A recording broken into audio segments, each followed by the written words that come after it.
ہم جس وقت یہ جو اسپیشل رپورٹس تیار کرتے ہیں نا تو اس کے اندر بہت ساری جو ہیں وہ لیتے ہیں ہم ڈفرینٹ سورسز سے، کیونکہ ظاہر ہے کہ پھر ایسے تو مزہ نہیں ہے اسپیشل رپورٹ کا کہ آپ نے بس لے لی اور پھر آپ نے اس کے اوپر جو ہے وہ کوئی ریفرنسز نہ دیے، اور جیسے کیونکہ وہ کہتے ہیں نا اپنے منہ میاں مٹھو بننا، تو اگر آپ خود ہی بیٹھ کے اپنی تعریفیں کریں گے کہ جی جناح صاحب بہت اچھے ہیں، جناح صاحب بہت اچھے ہیں، تو آپ کہیں گے ظاہر ہے بھائی تم لوگ، سننے والے بھی کہیں گے کہ بھائی ظاہر ہے تم لوگ پاکستانی ہو، تم لوگ تو ہو گئے۔ اسی لیے آج کی یہ جو رپورٹ ہے بہت سارے بڑے بڑے جو لیومینریز ہیں، ہسٹورینز ہیں، اور جو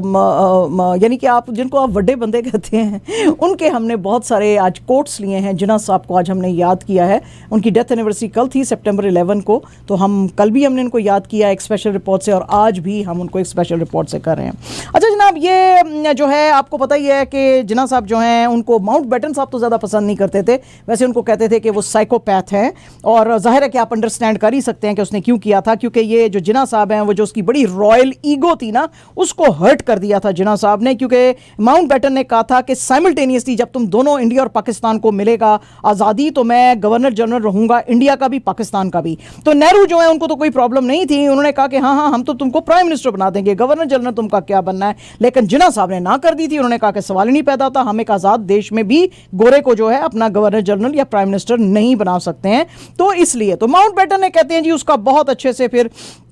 جناح صاحب سے بدلا لیا۔ انہوں نے ایک تو جو باؤنڈری ایوارڈ آیا تھا ریڈ کلف کا وہ انہوں نے چینج کر دیا، اور انہوں نے پھر ایکسس دے دیا کشمیر کو۔ ویسے بھی آپ کو پتہ ہے ساری اندر کی سٹوری، ماؤنٹ بیٹن صاحب کی جو بیگم صاحبہ تھیں ان کے کچھ جو ہے محبت کے رشتے بھی تھے نہرو صاحب کے ساتھ الیجلی، خیر وہ تو اب now it's out in open, تو بہرحال یہ بھی سلسلے تھے، لیکن بہرحال جی کہتے ہیں کہ ماؤنٹ بیٹن صاحب نے پھر جناح صاحب سے اس چیز کا بدلہ لیا۔ تو جناح صاحب کی کوالٹیز جو ہیں وہ تو ہر اس کی تعریف کرتا ہے، لیکن ظاہر ہے کہ ماؤنٹ بیٹن جیسا کہتے ہیں کہ جو آرڈینری آدمی تھا اس کی سمجھ میں جناح صاحب کی کوالٹیز جو ہیں وہ نہیں آ سکتی تھیں، اور اسی لیے وہ ان سے فرسٹریٹڈ تھا، اور اسی لیے وہ سمجھ نہیں سکا کہ یہ بندہ جو کہ جس نے کہ اب اپنا لائف کا مشن بنا لیا ہے پاکستان کا کریشن، اس سے یہ پیچھے نہیں ہٹے گا۔ ان کے بارے میں کہا جاتا تھا جناح صاحب کے بارے میں نہ صرف وہ انتہائی کرزمیٹک پرسنالٹی ہیں بلکہ ان کے اندر بہت زیادہ انٹیگریٹی ہے جو کہ اس وقت کے اور دوسرے لیڈرز کے اندر نہیں نظر آتی تھی۔ بہت زیادہ انٹلیکچوئل ان کے اندر بریلینس تھی۔ ان کے بارے میں کیا آغا خان 3، کیا نہرو، کیا گاندھی ان کی بہت زیادہ تعریفیں کرتے ہوتے تھے کہ ان جیسا ویژنری اور انٹیگریٹی والا جو آدمی ہے ہم نے نہیں دیکھا۔ آغا خان 3 جو ہیں انہوں نے جناح صاحب کے بارے میں ایک دفعہ کہا تھا کہ اس طرح کا سٹیٹسمن جو کہ آج تک میں نے دنیا میں نہیں دیکھا، میں نے سٹڈی کیا ہے کلیمنسو کو، لائڈ جارج کو، چرچل کو، کرزن کو، مسولینی کو، گاندھی کو، لیکن موسٹ ریمارکیبل جو ہے ان سب میں سے وہ جناح ہے۔ اس کی کیریکٹر کی اسٹرینتھ اور اس کا combination of perseverance and resolution جو ہے that is absolutely stunning. American author جو آپ کو پتہ ہی ہے اسٹینلی والپرڈ، جن کو کہ اجازت دی تھی خاص طور پہ فاطمہ جناح صاحبہ نے کہ وہ ان کے اوپر ایک کتاب لکھ سکتے ہیں ان کے بھائی کے اوپر، جو انہوں نے کتاب لکھی تھی جناح آف پاکستان۔ اس کے اندر انہوں نے اسٹینلی والپرڈ نے لکھا تھا کہ فیو انڈیویجولز جنہوں نے ایسے دنیا میں ہیں کہ جنہوں نے کورس آف ہسٹری کو چینج کیا، کچھ ایسے ہیں جنہوں نے ورلڈ میپ کو چینج کیا، لیکن ہارڈلی ہی کوئی ایسا ہوتا ہے کہ کوئی نیشن سٹیٹ کریٹ کرے۔ وہ کہتے ہیں اسٹینلی والپرڈ کہتا ہے میں حیران ہوں کہ یہ پتلا دبلا سا آدمی اس نے یہ تینوں کام کیسے کیے۔ اس نے ہسٹری کا کورس چینج کیا، اس نے دنیا کا میپ ماڈیفائی کیا، اور اس نے ایک نیشن سٹیٹ کریٹ کی۔ یہ تینوں چیزیں جناح کے اندر تھی۔ آپ کو پتا ہے کہ مسز سروجنی نائیڈو بہت بڑی پولیٹیکل اینالسٹ اور آتھر تھیں، اور انہوں نے بھی کتاب لکھی ہوئی تھی محمد علی جناح۔ محمد علی جناح جو انہوں نے کتاب لکھی تھی اس کے اوپر سروجنی نائیڈو نے بات کرتے ہوئے کہی کہ آپ جو ہیں ان کی بہت بڑی پولیٹیکل فالوئنگ سے اگر امپریسڈ ہیں، اگر آپ اس کی یہ دیکھتے ہیں کہ اس کے اندر بڑے گریٹ ٹریٹس ہیں، یا اس کی بڑی نالج ہے، یا کہ اس کا بڑا ہی زبردست دنیا کے بارے میں پرسپشن اور ایکسپیرینس ہے، بڑا فلالیس ریفائنمنٹ ہے، کیونکہ آپ کو پتہ ہی ہے کہ جناح صاحب انتہائی ریفائنڈ بندے تھے، تو وہ کہتی ہیں کہ بڑی اس کے اندر سٹل ریفائنمنٹ تھی آف اسپرٹ اینڈ مائنڈ، بہت ہی لافٹی آئیڈیلز تھے، سنسیئرٹی آف پرپز تھی، اور بہت زیادہ کرزمیٹک صرف پرسنالٹی نہیں تھی بلکہ بریوری بھی تھی اس کے ساتھ ساتھ، and a sense of duty, lovely code of honour, and the biggest thing جو ان کے اندر تھی وہ ان کی انٹیگریٹی تھی۔ آپ کو پتہ ہی ہے کہ سروجنی نائیڈو صاحبہ جو ہیں وہ بہت بڑی رائٹر بھی ہیں، رائٹر تھی انڈیا کی، تو انہوں نے بھی کہا. سر اسٹیفرڈ کرپس جو ہیں، جو کہ جناح صاحب کو بہت عرصے سے جانتے تھے اور ممبر تھے کیبنٹ مشن کے جس وقت وہ ہندوستان میں 1946 میں وہ آئے، تو انہوں نے کہا جی کہ میں نے جناح صاحب کو دیکھا کہ he was the man of highest honour, اور اتنا ڈیفیکلٹ تھا ان کے ساتھ نیگوشیٹ کرنا کیونکہ ہر بات کا ان کے پاس ایک ریزن ہوتا تھا، اور وہ اتنے ڈٹرمنٹ تھے جو پرپس وہ حاصل کرنا چاہتے تھے کہ ہمارے پاس ان چیزوں کے جواب نہیں ہوتے تھے. فیلڈ مارشل سر کلاڈ آکنلیک جو ہیں، انہوں نے بھی بے تحاشا تعریف کی جناح صاحب کی. انہوں نے کہا کہ اس کی ٹینیسٹی جو ہے اس کی پرسنالٹی میں اس کو ایک عظیم انسان بناتی تھی، آؤٹ سٹینڈنگ اس کی ڈٹرمنیشن تھی. اور میں نے تو یہ دیکھا ہے، فیلڈ مارشل کلاڈ ایکنلک کہتے ہیں کہ گاندھی اور نہرو تک اس کی گریٹنس کی تعریف کرتے تھے اور اس کو بہت بڑا جو ہے انسان مانتے تھے. گاندھی صاحب نے تو یہ کہا تھا کہ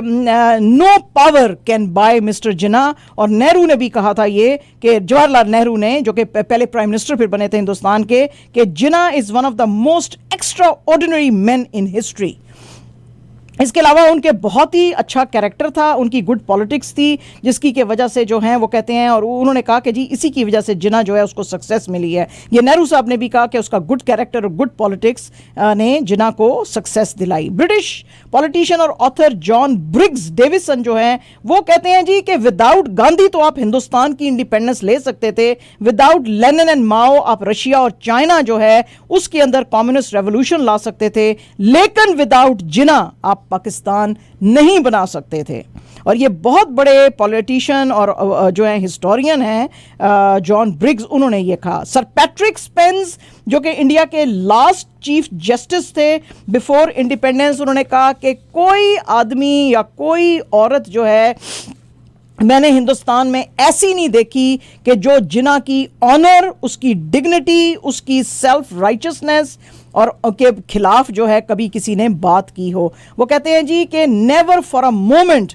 اس نے کبھی کسی کو ڈسیو کرنے کی کوشش نہیں کی، کبھی ہمارے ساتھ انگریزوں کے ساتھ حالانکہ وہ لڑ رہا تھا اس نے جھوٹ نہیں بولا، اس نے کبھی چیزوں کو چھپانے کی کوشش نہیں کی. جو وہ حاصل کرنا چاہتا تھا اور جیسے حاصل کرنا چاہتا تھا وہ بالکل اپ رائٹ طریقے سے جو ہے بات کرتا تھا اور کسی سے ڈرتا نہیں تھا. پرومیننٹ ٹائکون، بہت ہی ایک ایکسٹریملی رچ اس وقت کے برٹش جو ایک بزنس مین تھے سر پرسیول گرفٹس، انہوں نے لنڈن میں جو ان کی میٹنگ ہو رہی تھی، جو جناح صاحب جو پاکستان کی جب بات کر رہے تھے تو وہاں پہ کافی گوروں نے ان کو گرل کیا. انہوں نے کہا کیا ہے یہ تمہاری فضول کی ٹو نیشنز تھیوری، اور تم کو کیوں پاکستان کا ڈیمانڈ چاہیے؟ تو تم کو ہم کو بتاؤ بھی، یہاں پہ تو بڑے اکنامک ڈینجرز ہو جائیں گے، فرنٹیئر کے پرابلمز ہو جائیں گے، ملٹری اور ایڈمنسٹریشن کے بہت زیادہ ڈیفیکلٹیز آ جائیں گے. تو سر پرسیول گرفٹس کا کہنا ہے جی کہ جناح صاحب نے ان ایک ایک سوال کا جواب دیا، یہ تمام خطرے جو ہیں ان کو برش اسائڈ کیا، اگنور کیا، یہ جو بہت زیادہ یہ جو ڈیٹیلز مانگ رہے تھے، اور بڑے ایزی طریقے سے ان سب کو جواب دیا. تو وہ کہتے ہیں جی کہ یہ جو اسٹرینتھ ہے، strength of procedure and to deal with the difficulties of detail, یہ آرڈینری لوگوں کے اندر نہیں ہو سکتی ہے. اور جس ایز سے جناح صاحب بات کرتے تھے وہ ایز میں نے اور کسی بھی لیڈر کے اندر نہیں دیکھی. تو جناب ایسا تھا ہمارا لیڈر، اور ہمیں شرم آتی ہے کہ ہم اس کی جو ہے کیسی تھکیلی قوم ہیں جی. تو اگر آپ کو لیڈر کی طرح کا عظیم بننا ہے تو جناب اس کی طرح کے عظیم کام کرنے پڑیں گے، اور اگر آپ نہیں کریں گے تو پھر آپ سوچ ہی لیں کہ پھر جو ایسی قومیں ہوتی ہیں ان کا کیا انجام ہوتا ہے. آپ کو اگر آج بھی کسی کمال اتا ترک کا انتظار ہے تو نہ کریں، آپ خود کمال اتا ترک بنیں، کھڑے ہوئیں. سب سے بڑھ کے میں جو ہمیشہ کہتی ہوں آپ کو، اپنے بچوں کو اچھی تعلیم دیں. جناح صاحب کے اندر یہ ریفائنمنٹ، جناح صاحب کے اندر یہ کنوکشن، جناح صاحب کے اندر یہ جو سارا ان کا ڈٹرمنیشن تھا ٹو اسٹینڈ اگینسٹ آڈز، ان کی جو نالج تھی، ان کی جو تعلیم تھی، اس کی وجہ سے ان کے اندر تھا، جس کی وجہ سے وہ اسٹینڈ الون کرتے تھے. اپنے بچوں کو خدا کے لیے پڑھائیں، اچھی یونیورسٹیوں میں پڑھائیں، چھوٹا گھر لیں، چھوٹی گاڑی لیں، 2 جینے اور ایک وائٹ ٹی شرٹ رکھ لیں، بچوں کو پڑھائیں.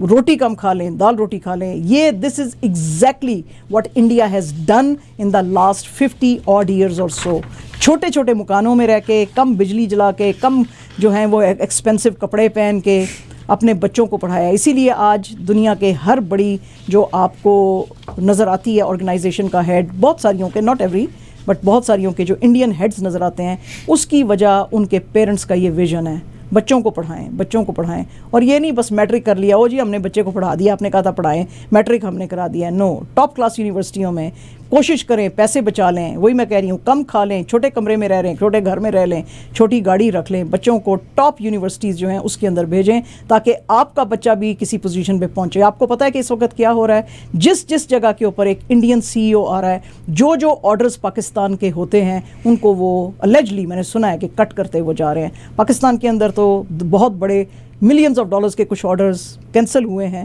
ان کی بھی میں ڈیٹیلز آپ کے سامنے لے کر آؤں گی، کیونکہ ان کے ہیڈز جو ہیں وہ آگے ہیں دوسری ہمارے نیبرہڈ سے. تو آپ بھی اگر چاہتے ہیں کہ آپ کا ملک پراسپیرٹی کی طرف جائے اور آپ کے پاس وہ سارے بزنسز بھی رہیں اور آپ کی عزت بھی ہوئے، بچوں کو پڑھائیں. ہاں جی، بالکل جی، آپ نے صحیح